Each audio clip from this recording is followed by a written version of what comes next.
6 నెలల్లో పెళ్లి పథకంలో చేరండి. మీ ప్రియమైన వారికి 6 నెలల్లో పెళ్లి చేయండి. కృష్ణ సాయి బ్రాహ్మణ వివాహ పరిచయ వేదిక బ్రాహ్మణులకు మాత్రమే. మరిన్ని వివరాలకి కాల్ 8855592015 లేదా 9000333990.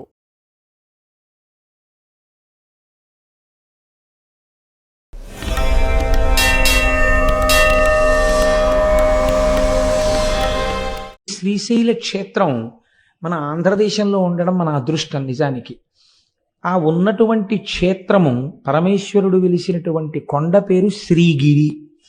మనం ఎవరినైనా గౌరవవాచకంతో పిలవాలి అనుకున్నప్పుడు శ్రీకారం చుడతాం పక్కన. శ్రీ దొరగారు, శ్రీ ఏదో ఇంకొకరు అని శ్రీకారం చుట్టి పిలుస్తాం. ఆ శ్రీకారం వేశామంటే వారిని గౌరవించి పిలిచాము అని. ఈ శైలమునకు ముందేమనుంది? శ్రీశైలము. దాని పేరు శ్రీగిరి. మిగిలిన కొండలు బోలెడన్ని ఉన్నాయి. ఏ కొండకైనా ఇలా ఉందా పేరు? ఉంది. దేనికి ఉంది? తిరుమల. తిరుమల కూడా శ్రీశైలమే. అందుకే వరాహ పురాణంలో శ్రీశైలే పూరయిష్యామి కించిత్ కాలాదనంతరం అన్నారు వెంకటేశ్వరుడు.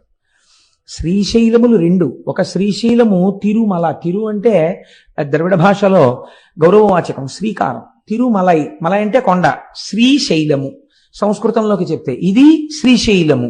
అక్కడ కరచరణాదులతో ఉన్నాడు, ఇక్కడ లింగమూర్తిగా ఉన్నాడు. రూపరూపిగా ఉన్నది ఒక్క పరమాత్మే, రెండుగా భాషిస్తున్నాడు. ఇక్కడ ఉన్నటువంటి శ్రీశైలము, ఆ కొండ పేరు శ్రీగిరి. ఈ శ్రీగిరి అన్న పేరు ఎందుకు వచ్చింది అంటే దాని గురించి స్థల పురాణం ఒక మాట మాట్లాడింది. ఒక భక్తురాలు నేను ఈ కొండగా మారాలని కోరుకున్నది కాబట్టి ఆమె శైలముగా మారినది అని కాదు. దాని యొక్క తాత్వికమైన రహస్యం వేరు. కొన్ని పరమ పవిత్రమైనటువంటి కొండలు ఉంటాయి. ఈశ్వరుడు కోరి కోరి అక్కడ స్వయంభూగా వెలుస్తాడు. అలా వెలియాలంటే అది ప్రాకృతముగా ఉన్నటువంటి కొండ కాదు, దాని యందు ఏదో శక్తి ఉండాలి.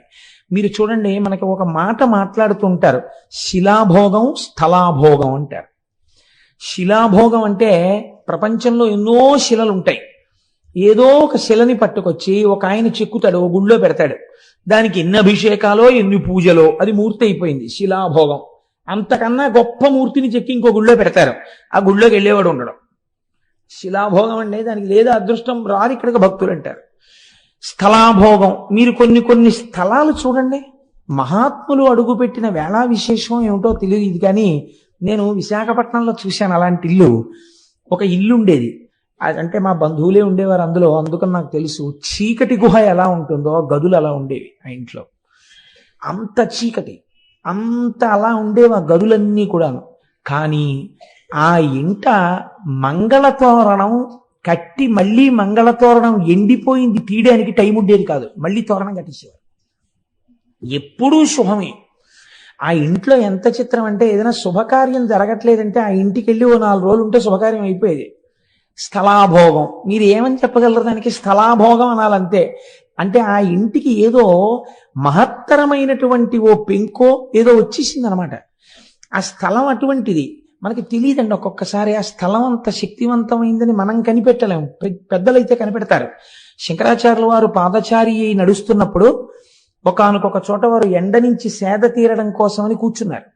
మంచి రోహిణీ కార్తె. అటువంటి సమయంలో ఒక కప్ప నీటిలోకి దూకలేకపోయింది, ఆ ఎండకి శోషించిపోయింది. పక్కన పుట్టలో ఒక పెద్ద నాగుపాం ఉంది.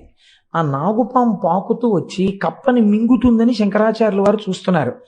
అది పడగ పట్టి ఆ పడగ నీటిలో కప్పకి విశ్రాంతినిచ్చింది. విశ్రాంతి తీసుకున్న కప్ప నీటిలోకి దూకింది. వెంటనే శంకరాచార్యుల వారు అంతర్ముఖులై చూశారు, ఒక నాగుపాం కప్పకి ఎందుకు పడగ పట్టింది, కాబట్టి ఈ స్థలానికి ఏదో ప్రాముఖ్యత ఉండాలి అని. అప్పుడు వారు లోపల అంతర్ముఖులై చూస్తే అది ఋష్యశృంగ మహర్షి తపస్సు చేసిన ప్రదేశం. అందుకే అక్కడ జీవులకు ఒకదాని పట్ల ఒకదానికి శత్రుభావన లేకుండా చెనకకుండా అంత సంతోషంగా కలసిమెలసి ఉంటున్నాయి. ఇంత పరమ పవిత్రమైన భూమి కనుక ఇక్కడే నేను మొట్టమొదటి పీఠాన్ని పెడతానన్నారు. అదే ఇవాళ మనం ఆరాధన చేసేటటువంటి శృంగగిరి పీఠం కర్ణాటకలో. కాబట్టి స్థలాభోగము ఉన్నదా లేదా? ఉన్నది. శ్రీగిరి అన్నప్పుడు అందులో శ్రీ శకార రకార ఈకారములు ఉన్నాయి. షకార రకార ఈకారములుంటే శ్రీమాత అని ప్రారంభమైంది లలితా సహస్రనామం. ఆ మూడక్షరాలు బ్రహ్మశక్తి, విష్ణుశక్తి, రుద్రశక్తి, ఈ మూడు శక్తుల్ని తెలియచేస్తాయి. ఈ మూడు శక్తులు ఉన్నటువంటి కొండ, ఈ మూడు శక్తులు మమేకమైన శక్తి రూపిణి భ్రమరాంబిక, అందుకని శక్తిపీఠం. ఇప్పుడు ఆ కొండ మీద అడుగు పెట్టిన వాడికి సరస్వతీ కటాక్షం కావాలా, లక్ష్మీ కటాక్షం కావాలా, జ్ఞానం కావాలా? నువ్వు అడగక్కర్లేదు, నోరు తెరిచి నీకేది కావాలో అది ఆ కొండలోంచి ప్రసరిస్తుంది. అంత శక్తివంతమైన స్థలం అది, అంత శక్తివంతమైన కొండ ఆ కొండ. అందుకే శంకరాచార్యులు వారు యోగరత్నావళి స్తవంలో ఓ మాట అంటారు, శ్రీశైల శృంగే వివిధ ప్రసంగే శేషాద్రి శృంగే సదా వసంతం తమర్జునం మల్లిక పూర్వమేనం శ్రీశైల శృంగ కుహరేషు కదోపలప్స్యే గాత్రం యదా మమలతాః పరివేశయంతి కర్ణే యదాః విరచయంతి ఖగాశ్చ నీడాస్ అంటూ సిద్ధిం తథావిధ మనోవిలయం సమాధౌ అన్నారు. శ్రీశైలంలో తొందరగా మనస్సు లయమైపోతుంది అంటారు. అక్కడికి వెళ్ళి జపం చేసుకుందాం అనుకున్న వాళ్ళకి, అక్కడికి వెళ్ళి కూర్చుని మాకు ఒక ఆఫీసర్ గారు ఉండేవారు, ఇప్పుడు నాకు పుష్పమాల వేశారే, ఆ వారు చేసిన ర్యాంక్కి సమానమైన ర్యాంకు, ఆ డెప్యూటీ మేనేజర్ క్వాలిటీ కంట్రోల్ అని మా ఆఫీసులో ఒక పరమ గౌరవనీయమైన పదవి, ఒక జిల్లా స్థాయి అధికారి. ఆయన పేరు అరుణ జటేశ్వరుడు, చాలా గొప్ప పేరు, ఎక్కడ ఉండదు అసలు. ఆయనే అరుణ జడాయ్ అని పిలుస్తుండేవారు. ఆయన పరమభక్తుడైన ఆయన శ్రీశైల క్షేత్రానికి వెళ్ళి భ్రమరాంబ అమ్మవారి దేవాలయపు గోడల దగ్గర కూర్చుని రుద్రాన్ని పారాయణ చేసి వస్తుండేవారు. అందుకే మహానుభావుడు ఒక పువ్వులా పనిచేసి ఒక పువ్వులా వెళ్ళిపోయారు ఆయన. మొన్ననే నాకు ఫోన్ చేశారు, ఈ మాట ఎప్పుడైనా వీలైతే ఒకసారి సభకి పిలిపిస్తాను వారిని, ఒకసారి రండి చెన్నై నుంచి అని. నేను ఎందుకు ప్రస్తావన చేశానంటే అక్కడ తొందరగా మనస్సు లయం అవుతుంది. సిద్ధిం తథావిధ మనోవిలయం సమాధౌ గాత్రం యదాహ మమలతాః పరివేశయంతి అంటారు శంకరాచార్యుల వారు. మీ మనస్సు లయమైపోతే మీకు బాహ్య ప్రపంచంతో సంబంధం ఉండదు. మీకు బాహ్య ప్రపంచంతో సంబంధం లేదు అని ముందు ఎవరు నమ్మాలి? తీగలు నమ్ముతాయి. తీగలు నేను వెళ్ళిలా కూర్చున్నా నన్ను చుట్టుకో, వీళ్ళు లేచి వెళ్ళిపోతాడని చుట్టుకోదు. కానీ ఒక కర్రపుల్ల ఇలా ఉందనుకోండి, తీగొచ్చి చుట్టుకుంటుంది. అలాగే శ్రీశైలమునందు తొందరగా సమాధిలోకి వెళ్ళిపోతారు కాబట్టి అక్కడ తీగలు అల్లుకుని ఉంటాయిట. ఎన్ని ఓషధులకు ఆలవాలము శ్రీశైల పర్వతం. అసలు అన్నింటికన్నా ఆశ్చర్యం అండి, శ్రీశైలానికి దగ్గరలో ఒక క్షేత్రం ఉంది, అక్కడ అమ్మవారు ఉన్నారు, సిద్ధేశ్వరం అనుకుంటాను నాకు జ్ఞాపకం ఉన్నంత వరకు. మీరు అమ్మవారికి బొట్టు పెట్టచ్చు అక్కడ. మీరు అమ్మవారికి కుంకుమ బొట్టు పెడితే శిలామూర్తిగా ఉండదు, నుదురు మెత్తగా తగులుతుంది, వేలు పెట్టినప్పుడు మీ ఒళ్ళు పులకరిస్తుంది. శ్రీశైలం ఎన్ని రకాల ఉపాసనలకు ఆలవాలము, అంత గొప్ప క్షేత్రం శ్రీశైలం. అటువంటి శ్రీశైలంలో ఆ శ్రీశైల పర్వతం మీద పరమశివుడు స్వయంభూమూర్తిగా వెలిశాడు. మీరు చూడండి, ఎందుకు వెలియాలి? ఏదో కారణం ఉండాలి కదండి. నిన్న సౌరాష్ట్రే సోమనాథంచ ఒక కారణం కనపడింది, ఇక్కడ కూడా ఒక కారణం ఏమైనా ఉందా అంటే శ్రీశైలంలో ఎందుకు పరమశివుడు వెలయవలసి వచ్చింది అన్న దాని గురించి పెద్దలు ఒక హేతువుని చెప్తారు. క్రౌంచేన పర్వతే దూరంగతే తస్మిన్ స్వపుత్రకే తేచ తత్ర సమాసీనౌ జ్యోతిరూపం సమాశ్రితౌ పుత్ర స్నేహాతురౌ తవ్వై శివౌ పర్వణి పర్వణి దర్శనార్థం కుమారస్య స్వపుత్రస్య గచ్చతః అమావాస్యాం దిశే శంభు స్వయం గచ్చతి తత్ర పౌర్ణమాసే దినే తత్ర పార్వతీ గచ్చతి ధ్రువం.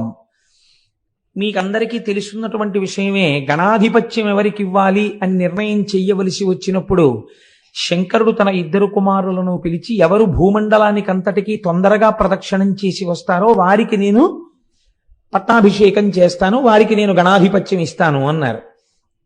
అంటే గబగబా బయలుదేరాడు సుబ్రహ్మణ్యేశ్వర స్వామి. వారిది నెమలి వాహనం కాబట్టి గబగబా వెళ్ళి భూమండలంలో ఉన్న దేవాలయాలన్నిటినీ దర్శనం చేసుకుంటూ వస్తున్నాడు. ప్రదక్షిణం అంటే అది బాగా గుర్తుపెట్టుకోండి.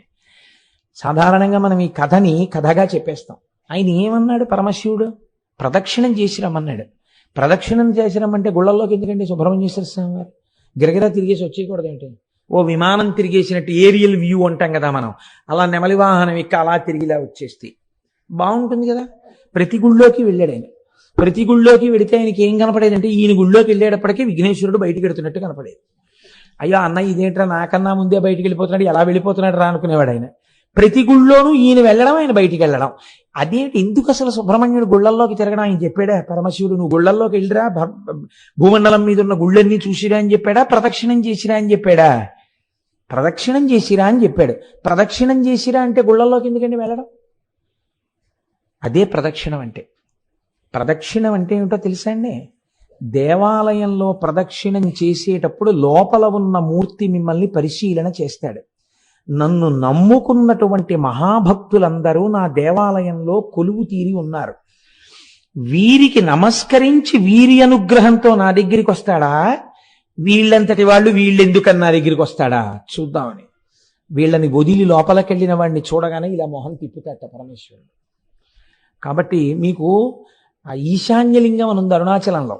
అరుణాచలంలో ఈశాన్యలింగం దగ్గర నందీశ్వరుడు ఇలా ఉండడు, ఇలా ఉంటాడు. మొన్న మేము వెళ్ళినప్పుడు ఆయన్ని ఎందుకు అలా మొహం పక్కకి తిప్పుకుని ఉన్నాడు అని అడిగితే ఆయన తమిళంలో చెప్తే ఏదో వచ్చిన వాళ్ళు ఎవరో దాన్ని తర్జుమా చేశారు. ఒక మహాభక్తుడు, ఒక ఆయన, కొంతమంది భక్తులు పల్లెటూరు నుంచి వచ్చారు కానీ వాళ్ళు పరమ భక్తులు. వాళ్ళు వచ్చి దర్శనం చేసుకుందాం అంటే నంది అడ్డొచ్చింది. అడ్డొస్తే వాళ్ళు శివుడికి చెప్పారు, ఈశ్వర నీ దర్శనం చేసుకుందాం అంటే నంది అడ్డొస్తోందని. ఆయన అన్నాడు, నా భక్తులకు కనపడే వరకు కాసేపు మొహం అలా పక్కకి తిప్పన్నాడు. అందుకని ఇలా పెట్టాడు ఆయన. మళ్ళీ నువ్వు ఇటు తిప్పచ్చు అనలేదు, ఏమో ఇలాంటి వాళ్ళు ఇంకా వస్తారేమో, అలా ఉండు కాసేపు అన్నట్టే లెక్క. అందుకని అలాగే ఉన్నాడు ఈశాన్యలింగం.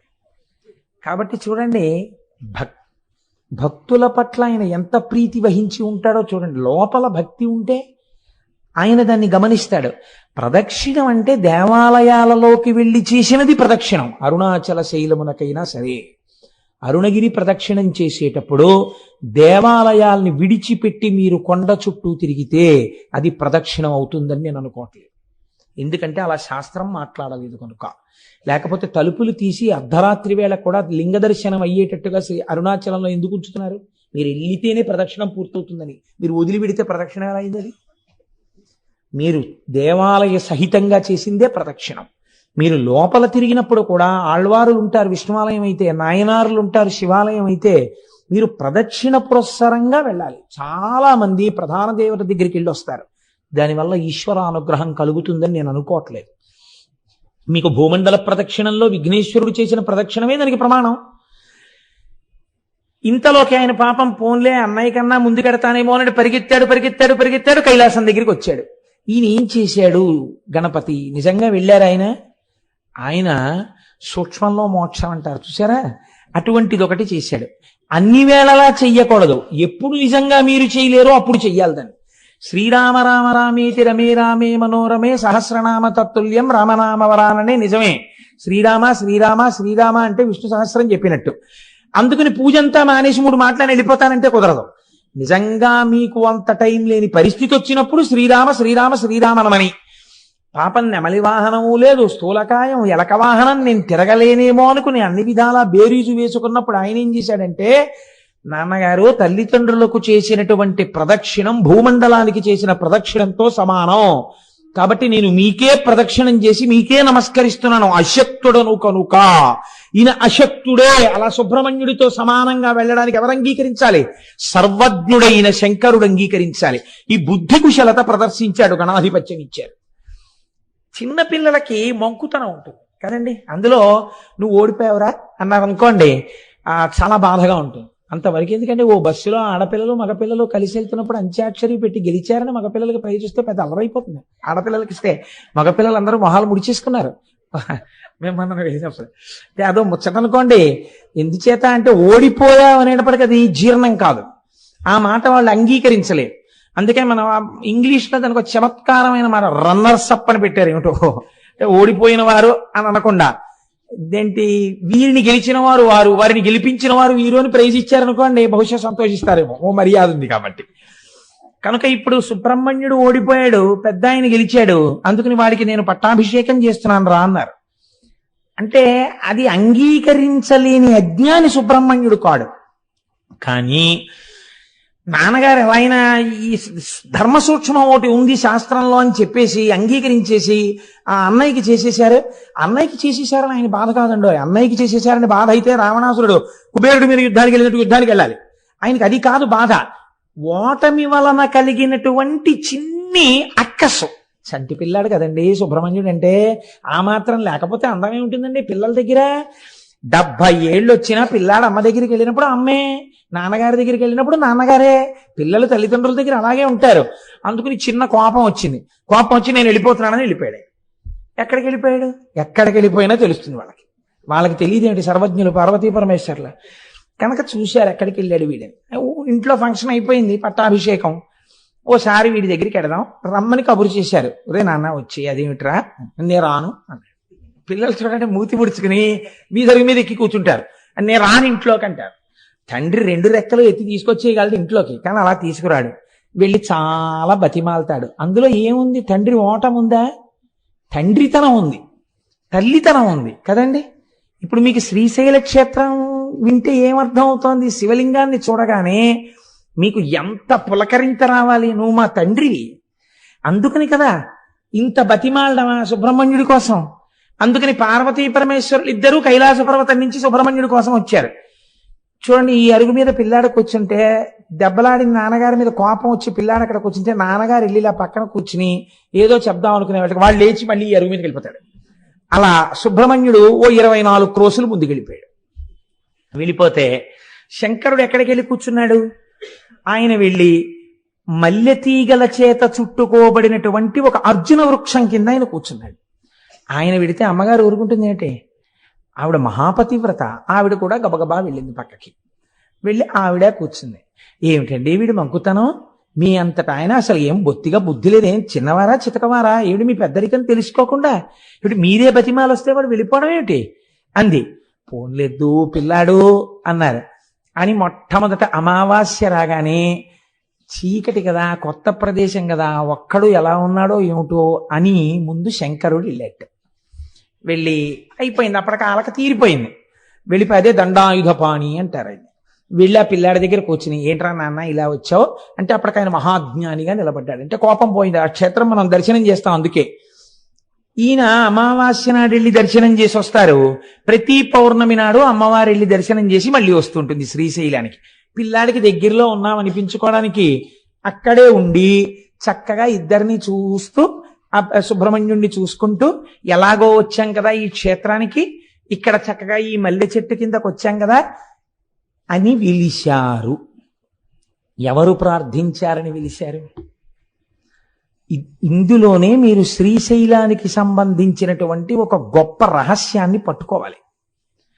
సుబ్రహ్మణ్యుడు అలిగితే తండ్రితనం చూపించి వచ్చాడైన. సుబ్రహ్మణ్యుడు అలిగితే తల్లితనం చూపించి వచ్చాడైన. మీరు కూడా అలక చేతనో అజ్ఞానం చేతనో అబ్బెబ్బే భగవంతుడు ఎక్కడండి, అన్నీ నేనే ఈ శరీరం చూపించుకుని భగవంతుడికి దూరం అయిపోయాం మనం కూడా కదండి. ఇలా దూరం అయిపోయిన వాళ్ళు ఎవరైనా ఉంటే వాళ్ళ దగ్గరికి నేనే వెళ్ళిపోతానని చెప్పొచ్చి ఆయన శ్రీశైలంలో కూర్చున్నాడు.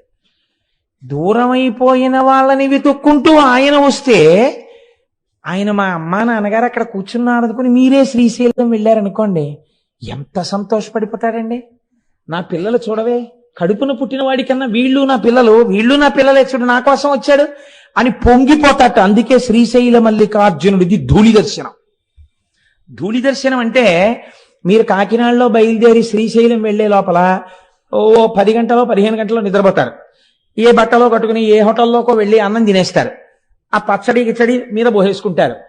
ఓ 2 మాటలు మూత్ర విసర్జన చేసేస్తారు.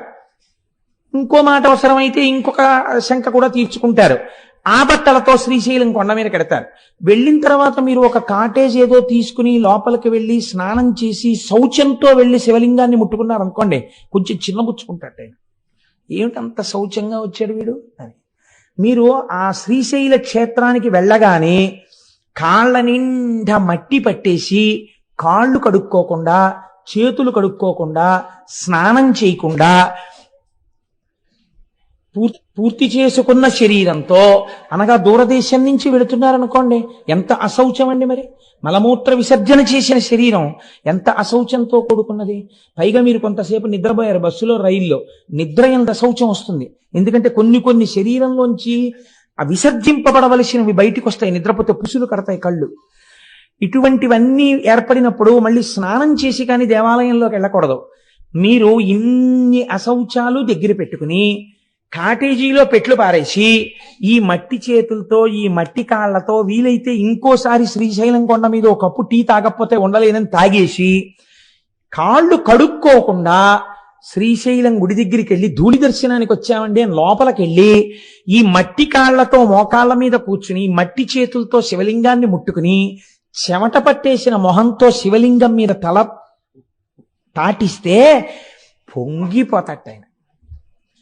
వీడు రానా కొడుకంటట, సర్వకామ్య సిద్ధినిస్తట. దీన్ని ధూళి దర్శనం అంటారు శ్రీశైలంలో. శ్రీశైలంలో మీరు అందుకే దేవాలయం దగ్గరికి వెళ్ళి ఫలానా చోటు నుంచి వచ్చామండి ధూళి దర్శనానికి వచ్చామంటే లోపలికి వెళ్ళిపోండి అంటారు. నేను ఎన్నో మాటలు శ్రీశైలంలో అలా ధూళి దర్శనం చేశాను. కాబట్టి ధూళి దర్శనం శ్రీశైలంలో చెయ్యాలి. ఎందుకు చెయ్యాలి అంటే, ఉదాహరణకి అంటే మీకు అర్థం అవడం కోసం చెప్తున్నాను సుమండి. 10 మాటలు కోటేశ్వరరావు ఎందుకు స్వవిషయం ప్రస్తావన చేస్తాడు అని మీరు అనుకోకండి. నా కొడుకు ఎక్కడో దూరంగా ఉండి చదువుకుంటున్నాడు అనుకోండి, ఒక రాత్రంతా బెర్త్ మీద నిద్రపోయి ముందు రోజు 3 గంటలకి రైలు ఎక్కి ఏ రైల్వే స్టేషన్లో కనపడినటువంటి పదార్థమో ఎడం చేతిలో పెట్టుకుని కుడి చేత్తో తినేసి అవన్నీ మీద పడిపోయిన చట్నీ మరకలతోటి ఆ చెమట పట్టేసిన మొహంతోటి ఆ రైలు దిగి అనుకోకుండా వాడి ఇంటికి వచ్చి తలుపు కొడితే నేను వెళ్ళి ఇలా తలుపు తీశాను అనుకోండి, తలుపు తీస్తే నా కొడుకు కనపడ్డాడు అనుకోండి, ఏమిట్రా ఇలా వచ్చావు అనుకోకుండా అన్నాను అనుకోండి, నాన్నగారండి నాకు గత వారం మీరు కల్లోకి వచ్చారు నాన్నగారండి, అందుకని 2 రోజులు అనుకోకుండా సెలవులు వచ్చాయి, ఇక్కడ ఏదో స్థానికంగా ఎన్నికలు జరుగుతున్నాయి సెలవులు ఇచ్చారు, మిమ్మల్ని చూడాలనిపించి వచ్చేసాను నాన్నగారండి అన్నాడు అనుకోండి అని నా కొడుకు నన్ను గట్టిగా పట్టుకున్నాడు అనుకోండి, నేను కూడా పుత్రగాత్ర పరిష్వంగం అని సంతోషంగా వాడిని నాన్న కల్లోకి వచ్చావా ఇంత కష్టపడి అని కౌగిలించుకుంటానా? దూరం స్నానం చేసిరా అంటానా? కౌగిలించుకుంటానంతే. తండ్రిగా మీకే ధూళి దర్శనం ఉంది కదండి. అంత దూరం నుంచి వచ్చిన కొడుకుని చూడగానే మురిసిపోయి కౌగిలించుకుంటున్నారే. శ్రీశైలలింగమునందు తండ్రితనం ఉంది. అందుకే మీరు అడిగారని రాలేదు, మీకోసమైన వచ్చాడు. జగత పితరవ్ వందే పార్వతీ పరమేశ్వరవు ప్రతిరోజు వస్తాడు. అసుర సంధ్య వేళలో భూమండలం మీది నుంచి వెడుతుందిట నందివాహనం. అందుకే ఆ సమయమునందు చెయ్యకూడని పనుల జాబితా కొన్ని చెప్పింది శాస్త్రం. మీరు భాగవతంలో విన్నారు, పునః ప్రస్తావన అక్కర్లేదు. అటువంటి సమయంలో శ్రీశైల పర్వతం మీద మాత్రం ఒక్కసారి దిగుతాట పరమాత్మ. అంత పరమ పవిత్రమైన సమయంలో మీరు శ్రీశైలంలో ఉండి నిజంగా శ్రీశైల దేవాలయంలో కూర్చుని ఆ సమయంలో శివాష్టోత్తర శతనామ స్తోత్రాన్ని మీరు చదువుకుంటున్నారు అనుకోండి. చదువుకుంటుంటే అక్కడ దిగిన పరమాత్మ ఎంత పరవశించిపోతాడు. ఇన్ని పేర్లు పెట్టి నన్ను పిలుస్తున్నాడు రావిడని. గుళ్ళో అక్కర్లేదు, మీరు ఏ కాటేజ్లో కూర్చుని చదివినా సరే మీ జన్మ చరితార్థం అయిపోయినట్టే. అందుకే శ్రీశైలంలో వెలిసినటువంటి పరమాత్మ ఒకరి ప్రార్థన చేత వెలియలేదు, స్వయంభూగా తనంత తాను వెలిశాడు. ఎందుకు వెలిశాడు? మీకు నాకు తల్లిగా తండ్రిగా వెలిశాడు ఆయన. అందుచేతనే అక్కడ ధూళి దర్శనం ఇచ్చాడు. అందరికన్నా చేతకాని వారెవరో వారి చేత పూజలు అందుకుంటాడు. తెలుసా అండి? ఇప్పుడంటే లేదండి. ఇప్పుడు ఒక్కొక్కటి మోడర్నైజ్ అయిపోయి దేవాలయాలు కూడా కొంచెం ఇదిగా ఉంది. కానీ నేను కానొకప్పుడు ఇంటర్మీడియట్ చదువుకునే రోజుల నుంచి అనగా ఇంచుమించు 1973-75 ప్రాంతాల నుంచి శ్రీశైలం వెళ్ళినటువంటి సందర్భాలలో సుప్రభాత దర్శనం కోసమని వెంపర్లాడి పరిగెత్తేవాడిని. ఆ రోజుల్లో చెంచులు వచ్చేవారు. చెంచులు వచ్చి ఎంతంత డప్పు నిజంగా. నేను నా భార్య నా పెళ్ళైన తర్వాత కూడా అస్తమానం శ్రీశైలం వెళ్ళేవాళ్ళం. పెద్ద డప్పులు, ఇంతంత డప్పులు పట్టుకొచ్చి పెట్టుకుని అర్చక స్వాములు ప్రాతస్మరామిగ ననాద మనాద బంధుం సింధూరపూరప దిశోభిత గండ యుగ్మం ఉద్దండ విఘ్న పరిఖండ నచండ దండ ఆఖండలాది సురనాయక బృందవంద్యం అన్న సుప్రభాతం చదివి తెర తీసి శివలింగ దర్శనం అయ్యే ముందు ఎవ్వరూ చూడకండి, ముందు దర్శనం నందికే నందికే నందికే అని చెప్పేవారు. తెర తీయగానే నిజంగా ఈ చెంచులు ఆనందంతో వాయించేవారు. వెన్నుపాములోంచి పులకరింతలు వచ్చేసేవి నిజంగా ఆ వాయిద్యాలు వింటుంటే.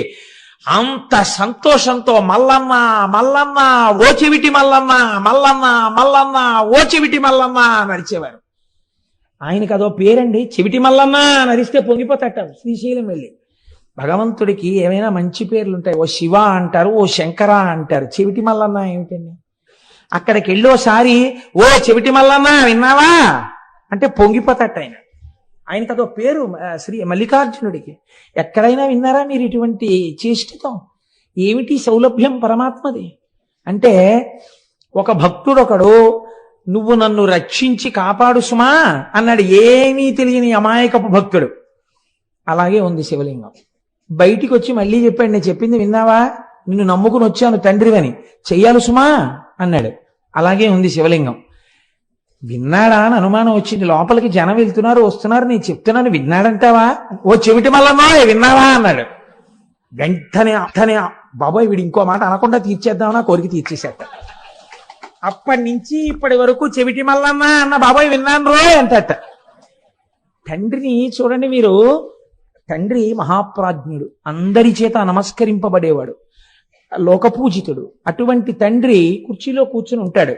ఆయనతో మాట్లాడడానికి పెద్దలైన వారు వచ్చి గదిలో కూర్చుని ఉంటారు, వాళ్ళతో మాట్లాడుతుంటాడు. ఓ 3 ఏళ్ల మనవడు, వాడికి ఏం తెలియదు, వచ్చి తాతగారండి తాతగారండి అంటే, లేకపోతే కొడుకు అనుకోండి పోని, నాన్నగారండి నాన్నగారండి నాన్నగారండి అని పిలుస్తాడు. ఉండు ఉండు మాట్లాడుతున్నాను కదా కాసేపు అలా ఉండు అంటాడు తండ్రి. వాడు చూసి తండ్రి ఎంతకీ వింటలేదని ఆ కుర్చీ మించి మెల్లిగా ఏదో కొండెక్కేసినట్టుగా పొడుగాటి కాలు మించి తొడ మీదకి ఎక్కేసి ఇలా కంఠం పట్టుకు నిలబడితే పడిపోతామని తండ్రి ఇలా వాడి నడుం చుట్టూ చెయ్యేసి పట్టుకుంటే ఆయన చెవులో పెట్టి వేలు నాన్నగారండి నాన్నగారండి అని ఆయన మొహం పెట్టుకుని ఇలా అడ్డొచ్చేసి నాన్నగారండి నాన్నగారండి ఉండు నాన్న మాట్లాడుతున్నానా అంటాడు తండ్రి. అంటుంటే ఆఖరికి నాన్నగారండి అని ఇలా కొడతారు. బా ఏమిట్రా అంటాడు తండ్రి. అంతేగాని పోలీస్ స్టేషన్లో కేసు ఎట్టేస్తాడు ఏంటి? ఏమిటి అంటే, నేను చెప్పింది వినరే అంటాడు వాడు. సరే చెప్పు ఏమిటి? ఇంతమందిలో వాడు అంటాడు, ఇందాక నుంచి చెప్పాను మీరు వింటే కదా చూడా అంటే, ఫోన్లేరా చెవుడే చెప్పు ఏమిటి అంటే, మీరు నాకు జామకాయ తెస్తానన్నారు సాయంకాలం, తెస్తాను తప్పకుండా తీసుకొస్తాను, దిగు వెళ్ళు మీ అమ్మ దగ్గరికి అంటే. అంతేగాని తండ్రి కోపగించేసుకున్నాడా, పోలీస్ స్టేషన్లో కేసు ఎట్టాడా, లేకపోతే తిరిగి కొట్టేశాడా? తండ్రితనం శ్రీశైలంలో కూడా అంతగా ఉంటుంది. సామాన్యమైన తండ్రికే అంత ప్రేమ ఉంటే మా స్వామి శ్రీశైల మల్లికార్జునుడికి ఎంత ప్రేమ ఉంటుందండి. తెలుసున్నవాడు అలా పిలవకూడదు. వాడు నా కోసం వచ్చినవాడు, ఎంత నా మీద ప్రేమ ఉన్నవాడు.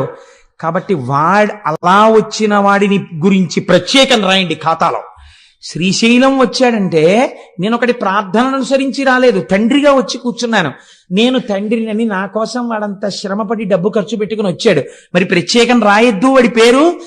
గబుక్కుని చిత్రగుప్తుడి కంప్యూటర్లో ఏమైనా పొరపాట్లు పడిపోతాయేమో, నాన్న నువ్వే అక్కడ కూర్చో జాగ్రత్తగా రాయ్, వ్యాసుడు చెప్పేస్తుంటే నీ దంతాన్ని విరగ్గొట్టి ఏకదంతం శూర్పకర్ణం అని పేరు పెట్టుకుని అంత పెద్ద భారతాన్ని ఒక్క తప్పు లేకుండా రాశావు కదా, చక్క అక్కడ కూర్చుని శ్రీశైలం వచ్చిన వాళ్ళ పేర్లన్నీ చెప్తారు, గోత్రం పేరు చక్కగా రాయి నాన్న అని చెప్పింది అమ్మవారు. అమ్మవారు ఏం చెప్తే చేస్తారు. ఆ కొడుకులిద్దరూ మంచి కొడుకులు, విన్నారు కదా మన మూక పంచశతిలో. అదే మూకశంకరులు అడిగారు, నీకు ఎవరి మీద కావాలమ్మా నీ కారుణ్యం? కొడుకులిద్దరూ వృద్ధిలోకి వచ్చేశారు, భర్త మహానుభావుడు లోక పూజితుడు, ఇంకా కారుణ్యం నీ బిడ్డలకక్కల్లా నీ భర్తకక్కల్లా, ఇంకెవరికి మా మీద ఉలకబోసాయన్నారు. అలా అమ్మవారు ఎంత కారుణ్యమూర్తి అక్కడ పెట్టింది ఆయన్ని. నువ్వు రాయిరా అబ్బాయి అయింది. అందుకే మనం రవి సుధాకరవన్నిలోచన రత్నకుండల భూషిణి ప్రవిలమంబుగమమ్మునేలిన భక్త జన చింతామణి అని ఆ భ్రమరాంబికాష్టకం చేస్తూ ఓ మాట చెప్తాం. సాక్షి గణపతి కన్న తల్లి విసద్గుణావతి శాంభవి, మోక్షమొసగెడు కలక దుర్గవు మూల కారణ శక్తివి అని అమ్మా భ్రమరాంబ అని అమ్మవారిని స్తోత్రం చేస్తాం. సాక్షి గణపతిని పెట్టింది అమ్మవారు. అందుకే శ్రీశైలం వెడితే తప్పకుండా సాక్షి గణపతి దగ్గర ఆగాలి, లోపలికెళ్ళి పైకి చెప్పుకోవాలి, ఆత్రేయస గోత్రం కోటేశ్వర శర్మ అని చెప్పాలి. ఆయన టకటకగా రాసేసుకుంటాడు, స్వామి కృతజ్ఞుడను అని బయటికి రావాలి. ఒకవేళ రేపు పొద్దున్న ఉత్తరోత్తర ఏమైనా పొరపాటు పడిపోయినా చీనూరుమై నువ్వు ఇప్పుడు వెళ్ళావు అంటే ఈయనకి అభాలో చెప్తాడు, లేదు వాడు వచ్చాడు అని చెప్తాడు. పొంగిపోతారు అమ్మవారు అయ్యవారు. అయ్య బాబోయ్, శ్రీశైలం ప్రత్యేకం తండ్రి కోసం అమెరికా నుంచి వచ్చిన వాళ్ళు లాంటి వాడు వీడు, అందుకని 10 మందికి చూపించుకోవలసిన వాడు, వీడి జోలికి మనం వెళ్ళకూడదని వదిలిపెట్టేస్తారు. శ్రీశైల క్షేత్రం అంటే అంత గొప్ప క్షేత్రం. అటువంటి క్షేత్రము అదైతే మీకు ఇప్పుడు శ్రీశైలం వెడితే ఏమిటి ఉండాలి? బాగా ఆలోచించండి. శ్రీశైలం వెడితే మీరు దేనితో వెళ్ళాలి? శ్రీశైలం నమ్మకంతో వెళ్ళాలి కదండి. నా కోసం మా తల్లిదండ్రులు వచ్చి విడిది చేసిన నెలవిది అని వెళ్ళాలి. మా అమ్మగారు నాన్నగారు ఉన్నారు లోపల, నేను కాళ్ళు కడుక్కోకపోయినా చేతులు కడుక్కోకపోయినా నేను ఇలా గుళ్ళోకి వెళ్ళేటప్పటికీ మా శివయ్య లేచి, ఊరే నాన్న కాకినాడ నుంచి వచ్చావా అని గభాలను పట్టుకుంటాడు. అని పొంగిపోయి వెళ్ళి, నాన్నగారండి మీ కాళ్ళకి నమస్కారం అండి అని శివలింగాన్ని పట్టుకుని నమస్కారం చేసేస్తే పొంగిపోయి ఒక్కసారి ఆ తెల్లటి చేతులతో, ఆ మణికంకణములతో ఉన్న చేతులతో మీ చేతులు ఆయన పట్టుకున్నట్టుగా భావన చేసి మీరు నమస్కరించి బయటికి రావాలి. దీనికి ఏది ప్రధానం? విశ్వాసం ప్రధానం. కాబట్టి స్వామి అన్నారు శిఖరేశ్వరము అని ఒకటి శ్రీశైలంలో పెట్టారు. ఇక్కడ వచ్చింది తమాషా అంతా. ఈ శిఖరేశ్వరంలో ఏం చేస్తారు అంటే నువ్వులు పట్టుకెళ్ళి నంది యొక్క విగ్రహం దగ్గర పోస్తారు. చరణంది అంటారు. పూర్వకాలంలో చరణంది అని ఒకటి ఉండేది శివాలయాల్లో. మామూలుగా స్థిరనంది అని ఒకటి ఉంటుంది, అది కదలదు. చరణంది అని ఒకటి ఉంటుంది, అది కదులుతుంది. ఆ నంది అది ఎందుకు కదులుతుందంటే, పూర్వం ఎందుకు పెట్టేవారంటే చరణందిని, చిన్న నందిని, ఒకవేళ పూర్వం ఇంత వైద్య సదుపాయం ఉన్నటువంటి రోజులు కావు, ఏ అర్ధరాత్రి వేళో అపరాత్రి వేళో, అందుకే శివాలయం విష్ణువాలయం ఈ 2 ఆలయాలు లేని ఊళ్ళు ఉండేవి కావు. ఈ 2 ఆలయాలు తప్పకుండా ఉండాలి ప్రతి ఊళ్ళో. దేని కొరకు అంటే, ఎవరైనా గర్భిణి అయ్యున్నటువంటి స్త్రీకి అనుకోకుండా నొప్పులు వస్తే పట్నానికి తీసుకెళ్లడానికి అవకాశం లేకపోతే, అంతరాలయం మూసేసి ఉన్నా కూడా పరిగెత్తుకుంటూ అర్చకుడి దగ్గరికి వెడితే ప్రధానమైన తలుపు తీసేవారు. తీస్తే ఈ చరణందిని తిప్పుతారు. ఎటువైపుకి ఈ బాధపడుతున్నటువంటి స్త్రీ ఉందో, గర్భిణీ స్త్రీ ఇల్లు ఎటుందో అటు ఈ నందిని తిప్పుతారు. ఈ చరణంది అటు తిరగగానే అటువైపు బాధపడుతూ ప్రసవం జరగకుండా బిడ్డ అడ్డుపడి 2 ప్రాణాలు పోతాయేమో అనుకున్న వాళ్ళకి కూడా ఎందరికో సుఖప్రసవాలు జరిగినటువంటి గడ్డ ఈ గడ్డ. ప్రత్యేకించి త్రిలింగ దేశం ఈ దేశం. అందుకే అనేక శివాలయాలలో చరణందులున్నాయి. శిఖరేశ్వరమునందు కూడా మనం ఈశ్వరుణ్ణి పొందలేకపడుతున్న బాధ నుంచి విముక్తం కావడానికి నువ్వులు వేసి తిప్పుతాం. తిప్పి శ్రీశైల శిఖరం చూడాలి. కానీ యథార్థమునకు ఆ శిఖరము నందిశృంగములలోంచి కనపడదు. మీరు ఇక్కడ భావన చేస్తూ కళ్ళు తెరిచి అక్కడ చూడాలి. ఈ కన్నులు తెరిచి నందిశృంగములలోంచి చూస్తుంటే జేగురు రంగులో ఉన్నటువంటి శ్రీశైల మల్లికార్జునుడి యొక్క ఆలయం మీద ఉన్నటువంటి గోపురం మీద ఉన్న త్రిశూలంతో కూడి మెట్లు మెట్లుగా ఉన్నటువంటి శిఖరం మీకు ఇక్కడ కనపడాలి. పైకి మీకు ఆ చెట్లు అవి ఉన్నట్టుగా ఉండాలి, కానీ కళ్ళల్లో మాత్రం అది కనపడాలి. ఇక్కడ చిత్రం ఇక్కడ కనపడుతూ పైనున్న దాన్ని పక్కకి తీయగలగాలి. అలా ఎవడు తీశాడో వాడికి పునర్జన్మ నవిద్యతి. ఇంకా వాడికి పునర్జన్మ లేదు, ఎందుకంటే వాడు అంత ధారణ చేసి ఉన్నాడు కనుక. అందుకే శిఖరేశ్వరం దగ్గర ఒక పరీక్ష పెట్టాడు పరమాత్మ. అమ్మవారు అడిగింది ఒకసారి, ఏమయ్యా పరమాత్మ అంటే, అమ్మవారికి తెలియక అడగదండి ఈ విషయాలు, మనకి తెలియ చెప్పడం కోసం అడుగుతుంది. ఏమండి ఏమిటి, శిఖరేశ్వరం దగ్గరికి వచ్చి నందిని తిప్పి చరణందిని ఇలా చూస్తే శిఖరం కనబడితే ఇక పునర్జన్మ లేదా, మోక్షం ఇచ్చేస్తారా? ఎలా ఇచ్చేస్తారండి అలాగే? అలా కుదురుతుందా అని అడిగింది అమ్మవారు. అడిగితే శంకరుడు అన్నాడు, కుదురుతుంది, కానీ శ్రీశైలం వచ్చిన వాళ్ళందరికీ అలా ఇవ్వం మోక్షం. ఎవరికి కుదురుతుందో నీకు చూపిస్తాను, రా పార్వతి అన్నాడు. ఒక వృద్ధ బ్రాహ్మణ రూపాన్ని ఆయన స్వీకరించారు. ఒక వృద్ధ బ్రాహ్మణిగా పార్వతీదేవి వచ్చింది. ఇద్దరు ఆ శిఖరేశ్వరం దగ్గరికి వచ్చారు. ఎందరో మెట్లు ఎక్కుతున్నారు, నంది శృంగములలోంచి చూస్తున్నారు, కిందకి దిగిపోతున్నారు.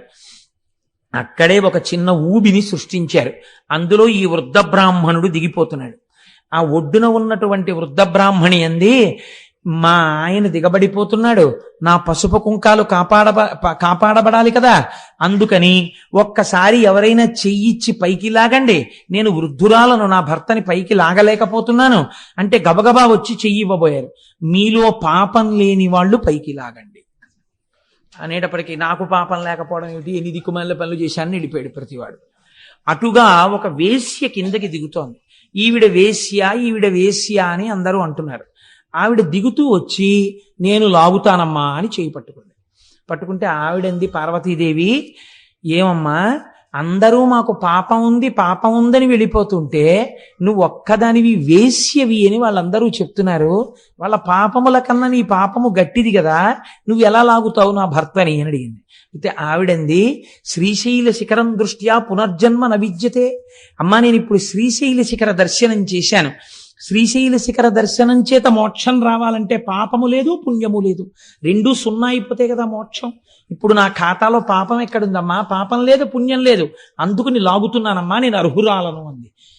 విశ్వాసం నిజంగా ఉన్నది నీకు, ఈవిడికి మోక్షం ఇస్తున్నాను. చూసావా పార్వతి, నంది శృంగములలోంచి చూడడం కాదు, ఇక్కడ ఉన్నది నా తల్లి, ఇక్కడ ఉన్నది నా తండ్రి, వాళ్ళ మాట సత్యం అని నమ్మినవాడెవడున్నాడో వాడికి మోక్షం. కాబట్టి శ్రీశైల క్షేత్రంలో అడుగు పెట్టిన వాడికి ఉండవలసినది మనం మన తల్లిదండ్రుల దగ్గర ఉన్నామన్నటువంటి భావన ఉండాలి. ఈ భావన పరిపుష్టమై మీరు శ్రీశైలము వెడితే మీకు ఎనలేని సౌభాగ్యం అక్కడ కలుగుతుంది. చిత్రం ఏమంటే అక్కడ 5 ధారలు పడుతుంటాయి. హాటకేశ్వరము అని ఒక దేవాలయం. హాటకేశ్వరము చిత్రమైన దేవాలయం. అది ఒక కొత్త కుండ పెంకులో బంగారు లింగము తనంత తాను ఆవిర్భవించింది. ఒక బంగారు లింగము తనంత తాను కుండ పెంకునందు ఆవిర్భవించినటువంటి క్షేత్రము కనుక దాన్ని హాటకేశ్వరము అని పిలుస్తారు. ఇవన్నీ వింటుంటే మీకు ఒకసారి శ్రీశైలం వెడితే బాగుండనిపిస్తోందా? పోనీ అలాగే గట్టిగా ప్రార్థన చేయండి, ఏమో ఈశ్వరుడు అనుగ్రహించి వెడతామేమో. కాబట్టి ఆ కుండ పెంకులో ఒక బంగారు లింగం వెలిసినటువంటి క్షేత్రము హాటకేశ్వరము. మీరు ఆ హాటకేశ్వరం దగ్గర మెట్లు బాగా కిందకి దిగి వస్తే పాలధారలు పంచధారలు అని పడుతుంటాయి. ఇవి సాధారణంగా ఏం చెప్తారంటే, మీరు ఎవరినైనా అడిగితే పాలధారలు అంటే అదిగో చూశారంటే తెల్లగా ఉన్నాయి అందుకని దీని పేరు పాలధార. అవి ఏమిటో తెలుసా అండి, పంచధారలు అంటే పంచదార కలిపి నీళ్ళల్లా ఉంటాయండి అందుకని పంచదారలు అంటారు. అలా కాదు, వాటి పేరు పాలధార. అంటే పరమశివుని యొక్క లలాటమునకు తగిలిపడినటువంటి ధార పాలధార. అంటే అగ్ని, జ్ఞానాగ్ని నేత్రమైనటువంటి ఆ కంటి మించి పైనుంచి జ్ఞానగంగ మరింతగా తగిలి కింద పడినటువంటి ధార. ఇది శివుడి యొక్క లలాటమును తగిలి వస్తున్న ధారాని మీరు లోపలికి పుచ్చుకుంటే ఉత్తర క్షణము మీరు గొప్ప ఫలితాన్ని పొందుతారు. ఎందుచేత ఇలా ఏర్పడింది, శివాలయంలో తీర్థం ఇవ్వరు కాబట్టి సాక్షాత్తు సాకార రూపుడైన శంకరుడికి తగిలిపడినటువంటి ధార పాలధార. పంచధారలంటే 5 రకములుగా ప్రకాశిస్తున్నటువంటి భగవంతుని యొక్క శిరస్సులకు తగిలిపడిన ధారలు. కాబట్టి నేను చూస్తూ ఉంటాను, చెప్పులతో వెళ్ళిపోతూ ఉంటారు.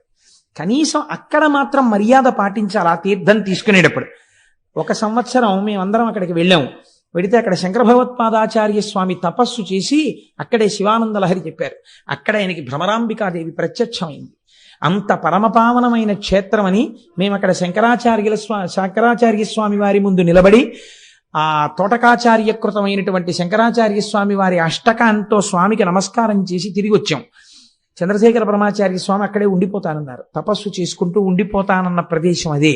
కాబట్టి అంత పరమపావనమైన చోట పంచధారలు పడతాయి. అవి ఒకటి బ్రహ్మధార, ఒకటి విష్ణుధార, ఒకటి రుద్రధార, ఒకటి చంద్రధార, ఒకటి దేవధార. 5 ధారలు అక్కడ పడుతున్నటువంటి పంచధారలు. ఈ పంచధారల్ని స్వీకరించడం సృష్టికర్త, స్థితికర్త, ప్రళయకర్త, మనస్సుకి ప్రచోదనమిచ్చే చంద్రమా మనసో జాతః చక్షో సూర్యో అజాయత, లోకసాక్షులైనటువంటి సూర్యచంద్రులు.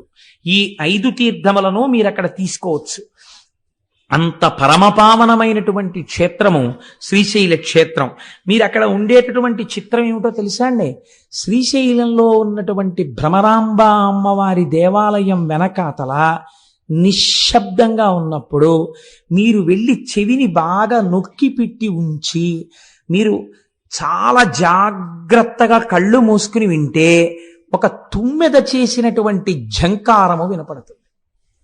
ఇవాళ నేను ఇక్కడికి వచ్చి కూర్చుని గోపాలకృష్ణ గారు మాట్లాడుతున్నప్పుడు నేను ఈ తల్లికి ఎలా ఉంది చూపించా. ఇలా కూర్చోగానే వచ్చింది ఒక కందిరీగ, ఒక తుమ్మెద వచ్చి ఇలా ఝంకారం చేస్తూ ఇలా తిరిగి వెళ్ళిపోయింది. అంటే ఇవాళ ఇక్కడ శ్రీశైల క్షేత్రం గురించి చెప్పుకుంటున్నారు అని అమ్మవారు శ్రీశైలం నుంచి బయలుదేరి వచ్చి వెళ్ళింది అని నేను అనుకున్నాను. అలా నేను దర్శనం చేసి నమస్కరించుకున్నాను. మీతో అన్నాను కదమ్మా, ప్రారంభం చేయకముందే భ్రమరాంబ అమ్మవారు విజయం చేసిందమ్మా అన్నాను. కనుక ఆ తల్లి ఇప్పటికీ భ్రామరీనాదము అంటారు దాన్ని. అక్కడ చేసే అర్చకులు ఎంత జాగ్రత్తగా ఉంటారో తెలుసా అండి? ఇంతంత కుంకం బొట్లు పెట్టుకుని ఉంటారు. అమ్మవారు ఇప్పటికీ ఇలా రెక్కలతో ఉన్నటువంటి 9 రూపంతో అలంకారం చేస్తారు ఆ భ్రమరాంబ అమ్మవారిని. తల్లి ముందు శంకరాచార్య స్వామి వారు శ్రీచక్రాలు వేశారు. అక్కడ కూర్చుని నాకైతే ఖచ్చితంగా సత్యం సత్యం పునఃసత్యం అనిపిస్తుంది. ఒక్కసారి వెళ్ళి భ్రమరాంబ అమ్మవారి యొక్క శ్రీచక్రం ముందు కూర్చుని ఏ తల్లైనా కుంకుమార్చన చేస్తే ఎన్ని జన్మలకి కూడా పూర్ణంగా 3 తరాలు చూసి హాయిగా 10 మంది చేత పండు ముత్తైదువా అనిపించుకుని ఎవరింట్లో బిడ్డ పుట్టిన ఆవిడ కట్టి విప్పిన చీర పట్టండని తీసుకెళ్ళి అంత సంతోషపడిపోయేటట్టుగా వాళ్ళ జీవనం నడిచి వృద్ధాప్యంలో హాయిగా భర్త గారి తొడ మీద తల పెట్టుకుని ప్రాణం విడిచిపెట్టగలిగినటువంటి అదృష్టం కలుగుతుంది. దీనికి నేను మీకు ఒక ఉదాహరణ చెప్తాను. మీకు జ్ఞాపకం ఉందో లేదో, నేను భాగవతం చెప్పే రోజులలో ములుగు హనుమంతరావు గారిని హైదరాబాద్ నుంచి ఒక మహానుభావుడు ఇక్కడికి వచ్చారు. వారి భార్య గారికి క్యాన్సర్ వచ్చింది. క్యాన్సర్ వచ్చి హాస్పిటల్లో పెట్టి రేడియం ట్రీట్మెంట్ ఇచ్చారు. రేడియం ట్రీట్మెంట్ ఇస్తే ఆ తల్లి చాలా శోషించిపోయారు. ఆవిడ పేరు కూడా గిరిజాదేవి. సర్వమంగళా స్వరూపంగానే ఉండేవారు మహాతల్లి. ఆవిడ బాధ భరించలేక ఇంకా ఎక్కువ కాలం ఉండరండి, ఉంచుతారా తీసుకెళ్ళిపోతారా అని అడిగారు. అడిగితే ఆవిడికి తెలిసిపోయింది, ఈ ఉన్న కొద్ది రోజులు నేను మిమ్మల్ని చూస్తూ ఇంట్లో ఉంటాను, నన్ను తీసుకెళ్ళిపోండి అని అడిగారు. అడిగితే ఆవిడ ఇంటికి తీసుకెళ్ళిపోయిన తర్వాత హనుమంతరావు గారు అడిగారు, నీకేమైనా కోరికుందా? ఉంటే నేను తీర్చగలిగినదైతే చెప్పు, నేను ఆ కోరిక తీరుస్తాను అన్నారు. అంటే ఆవిడ అన్నారు, ఒక్కసారి శ్రీశైలం వెళ్ళి మన ఇద్దరం కలిసి మీరు నన్ను ఇంత ఉద్ధరించారు, ఈ జన్మలో నా చిటికిన వేలు పట్టుకుని మీతో కలిసి ఒక్కసారి మల్లికార్జున లింగానికి పుట్టతేనెతో అభిషేకం చెయ్యాలనుంది. శ్రీశైల లింగానికి పుట్టతేనెతో అభిషేకం చేస్తే, పట్టుతేనెతో అభిషేకం చేస్తే గంధర్వగానం వస్తుంది ఉత్తర జన్మలలో అంటారు. ఈ మాట చెప్తే మా దొరగారు ఒకసారి ఏకంగా సీసాల పట్టుతేనె తెప్పించారు ఏజెన్సీ నుంచి. 100 మందిమో ఎంతమందిమో వెళ్ళి ఆ పట్టుతేనెతో అభిషేకాలు చేస్తుంటే శ్రీశైలం దేవస్థానం వాళ్ళు చూసి ఆ తేనె మాకు కూడా ఇవ్వండి అని సీసాలతో తీసుకుని దాచుకున్నారు. మేము చేసుకుంటాం అభిషేకం, ఈ తేనె ఉంచండి అని. ఒక్కసారి వెళ్ళి అభిషేకం చేద్దామని అడిగారు ఆవిడ. అడిగితే శ్రీశైలము యొక్క కృప అంటే ఏమిటో మీరు చూడండి. ఆవిడ్ని అలాగే కారెక్కించి శ్రీశైలం తీసుకెళ్లారు హైదరాబాద్ నుంచి. ఆవిడ శ్రీశైల మల్లికార్జునుడి సన్నిధానంలో భర్తగారితో కలిసి అభిషేకం చేసి, పసుపు కుంకాలతో నేను వెళ్ళిపోతాను ఖాయం, ఇన్ని జన్మలకి నేను ఇలాగే పసుపు కుంకాలతో నా భర్త ముఖం చూస్తూ ఆయన తొడ మీద తల పెట్టుకుని ఆయన వంకే చూస్తూ ఆయనతో కలిసి నామం చెప్తుండగా నా నోరు ఆగిపోయినప్పుడు కన్నుల నీరు లేకుండా మీరు నామం పూర్తి చేస్తుండగా పసుపు కుంకాలతో మహాపర్వంలో వెళ్ళాలని కోరిక నా స్వామి తీరుస్తాడని ఆవిడ భ్రమరాంబికాదేవి దగ్గర ఉన్న శ్రీచక్రానికి కుంకుమార్చన చేసి ఇంటికి వచ్చారు.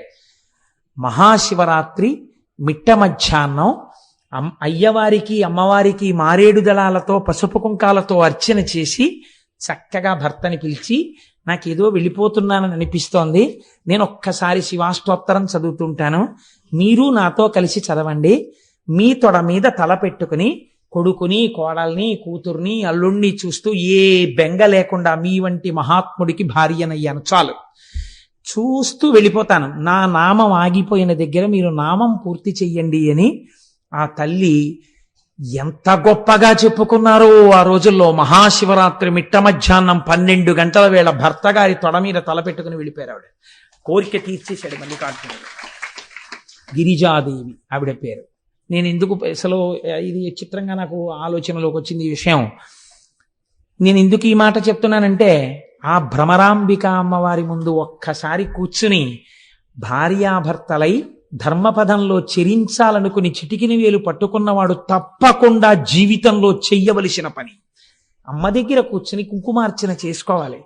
4 మారేడు దళాలు పెట్టుకెళ్ళి ఆ శివలింగాన్ని ఇలా తడిమి అభిషేకం చేసుకోవాలి.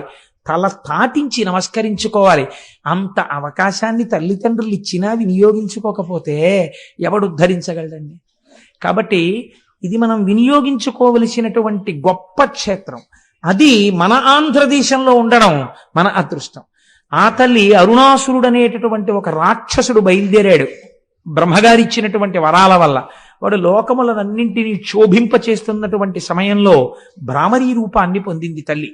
భయంకరమైన యుద్ధం చేసిన తర్వాత భ్రామరీ రూపంతో వెళ్ళి ఆవిడ ఆ అరుణాసురుణ్ణి సంహారం చేసింది.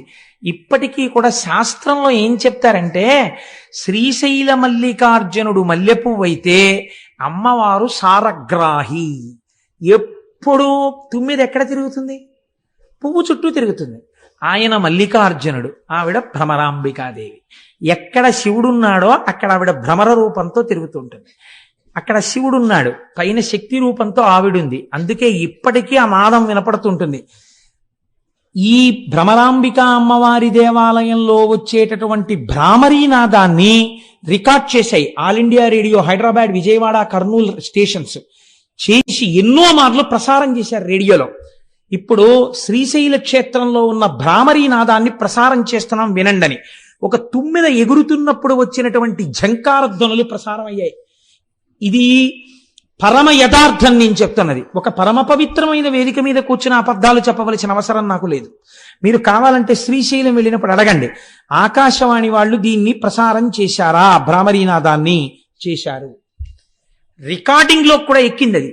అంత గొప్ప భ్రామరీనాదంతో కూర్చుని అమ్మవారు ఇప్పటికీ వింటుంటుంది. మీరు శ్రీశైలం వెళ్ళినప్పుడు అమ్మవారి వంక చూడండి, కనుగుడ్లు స్పష్టంగా చూస్తున్నట్టు కనపడుతుంటాయి తల్లి. అంత గొప్ప స్వరూపం.